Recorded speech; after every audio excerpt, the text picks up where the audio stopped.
કેશોદમાં રખડતા પશુનો ત્રાસ વધ્યો છે। સોયબ ગફાર મહિડા નામના યુવાન પોતાના બાઇક પર જઈ રહ્યો હતો અને ત્યારે અચાનક રખડતા આખલાએ તેને અડફેટે લીધો, જેના કારણે આ યુવાનનું ઘટના સ્થળે જ મોત નીપજ્યું। આ ઘટનાએ કેશોદ નગરપાલિકાની બેદરકારી ખુલ્લી પાડી છે, કારણ કે નગરપાલિકા દ્વારા રખડતા પશુઓને પકડવાની કોઈ ગંભીર કામગીરી કરવામાં આવતી નથી।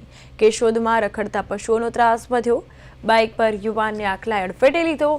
રખડતા આખલાના કારણે વધુ એકને જીવ ગયો હોવાનું સામે આવ્યું છે।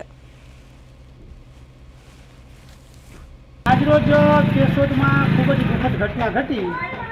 વોર્ડ નંબર 2 માં જ્યાં ગલીઓવાળો વિસ્તાર છે, ત્યાં શાકભાજીનો વેપારી યુવાન 35 વર્ષનો અને 2 પુત્રનો પિતા એવા ભાઈને રખડતા પશુઓએ હડફેટમાં લીધો અને ખૂબ જ નિર્દયતાપૂર્વક એને કૂચડી નાખવાની કોશિશ થઈ।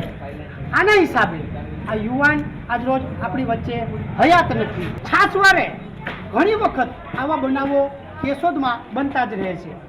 આવા જ્યારે દુઃખદ ઘટના ઘટે ત્યારે 5-15 દિવસ જનતાનો આક્રોશ હોય છે અને બધા લોકો આની ખૂબ જ નિંદા કરે છે, પરંતુ મારું કહેવું છે કે આવા નવા બનાવો કેટલાક નગરપાલિકાએ સહન કરવા અને કેશોદની જનતાએ સહન કરવા।